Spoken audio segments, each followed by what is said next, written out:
Allahu Akbar, Allahu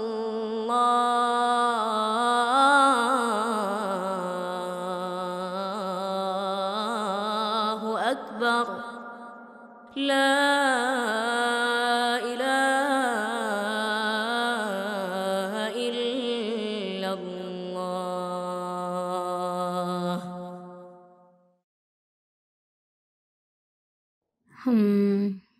Ibu kemana ya? Kok tumben udah maghrib gini belum pulang? Duh, gimana sih Bu Linda? Numpang nyuci dan mandi sih boleh Bu, gratis malah. Tapi jangan sampai mengganggu kegiatan masjid dong. Alah Pak, siapa yang berisik? Orang saya diam aja dari tadi. Astagfirullah, itu ribut-ribut kok kayak suara ibu. Saya nggak akan negor kalau Ibu Linda beneran diam aja. Wong jelas-jelas Bu Linda teriak-teriak, bikin gaduh pas azan tadi. Ribut apa toh Pak? Orang saya cuma nyuci sama mandi, kok ya malah diomelin? Emangnya ini kamar mandi punya Bapak? Astagfirullah. Udah, Bu Linda pulang aja sekarang. Ini sudah mau sholat maghrib berjamaah. Ya ampun ibu. Maaf ya Pak Yadi. Maafin ibu saya. Ayo Bu, kita pulang ya. Udah maghrib. Itu loh, gak jelas dia teriak-teriak. Masa ibu numpang mandi sama nyuci aja diteriakin? Kan gak jelas. Hei Allah, wong ra jelas. Ngatai wong lain sing ra jelas. Iya. Kita pulang dulu sekarang ya Bu.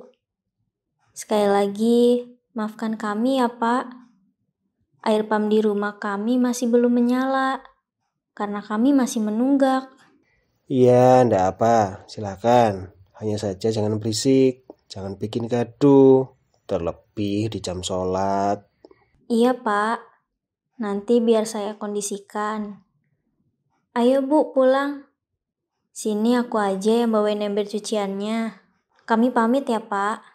Assalamualaikum. Waalaikumsalam.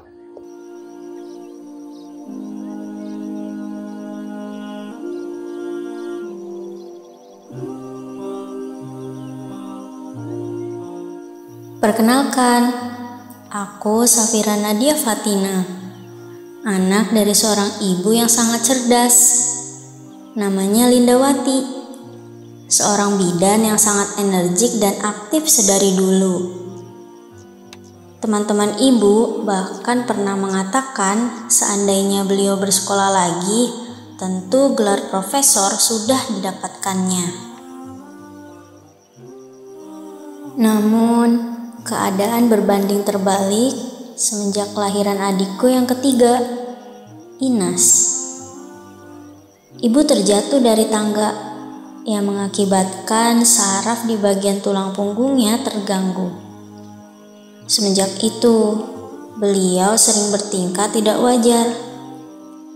Setelah berobat, ternyata ibu terdiagnosa mengidap skizofrenia, penyakit gangguan jiwa yang banyak membuat pengidapnya disebut sebagai orang gila. Menjadi seorang pengidap skizofrenia tentu bukanlah kemauan ibu.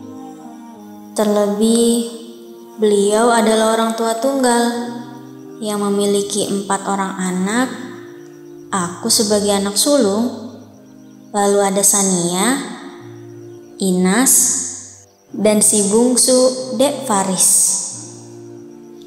Status ibu sebagai seorang janda juga seringkali membuatnya diremehkan dan dipandang hina. Ibu memang selalu berpenampilan nyentrik.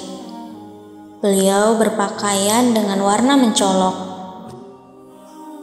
mengenakan gelang hingga setengah lengannya, memenuhi jari tangannya dengan cincin, bahkan terkadang memakai jilbab berlapis-lapis. Namun ibu tetaplah seorang ibu, seperti wanita lainnya. Dalam keadaan terhimpit, ibu tetap mengurusi rumah dan keperluan anak-anaknya. Bahkan rumah kami terbilang sangat rapi. Semenjak meninggalnya ayah, kami berpindah tempat tinggal ke kampung ibu. Di sana, kami mendiami rumah mendiang nenek yang merupakan orang tua ibu. Namun, dengan latar belakang kami yang lama tinggal di kota, menjadikan aku dan adik-adikku masih terbawa gaya kekota-kotaan. Nampaknya kami harus cepat beradaptasi dengan lingkungan desa. Ini sangat sulit bagiku, mengingat aku bukan tipe anak yang mudah bergaul. Aku lebih suka menyendiri dan memilih teman yang cocok saja.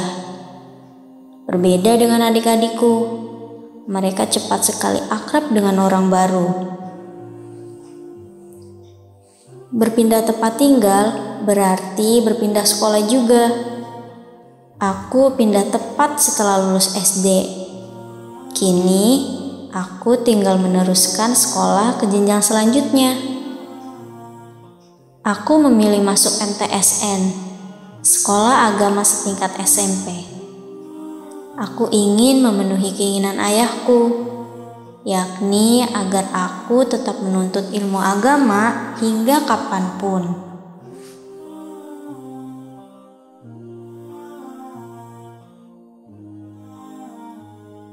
Dok, tolong istri saya dong.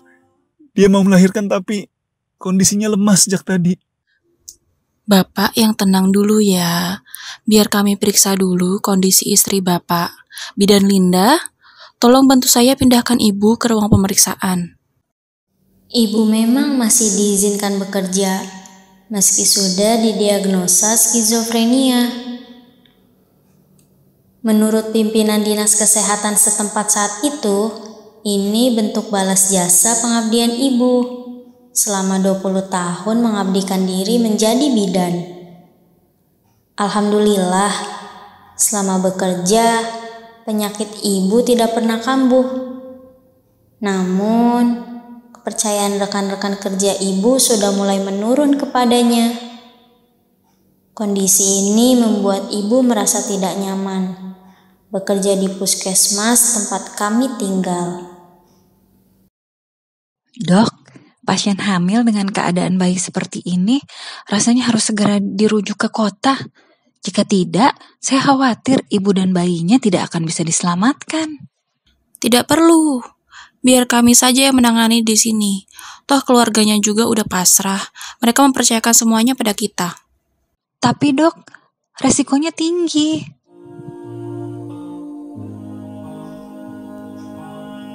Namun, pendapat ibu tidak digubris.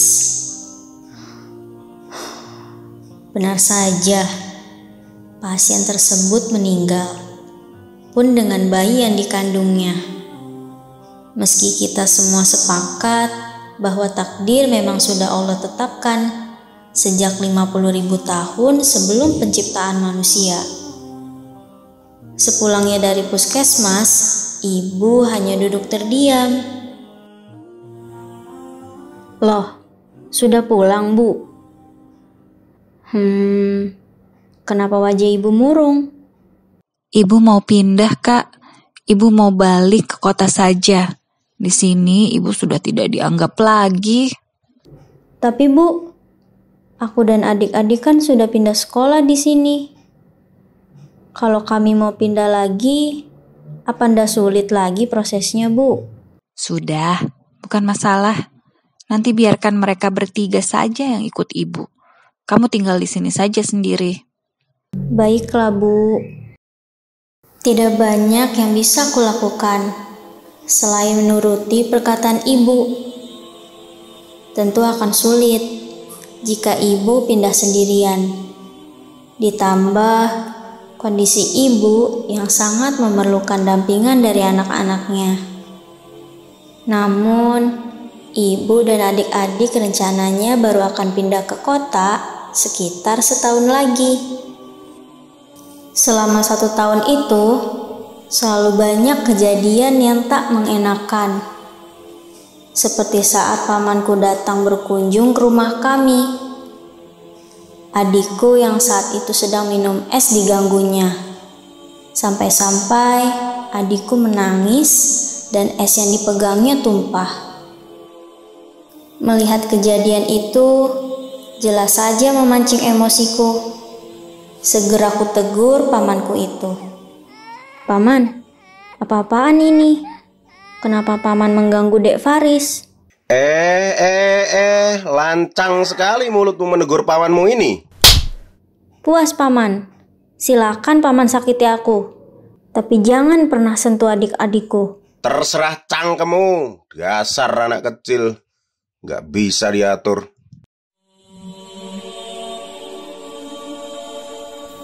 Seperti itulah keadaan kami. Tidak adanya laki-laki dewasa dalam keluarga membuat kami seringkali dianggap rendah. Banyak orang yang berlaku semena-mena terhadap kami, padahal kami tak bersalah. Disakiti secara lisan maupun fisik sudah menjadi makanan bagi kami. Namun, tetap saja, toh tidak ada juga yang bisa kami lakukan. Terkadang, kami hanya mampu sedikit membela diri. Selebihnya, kami hanya bisa pasrah dengan keadaan.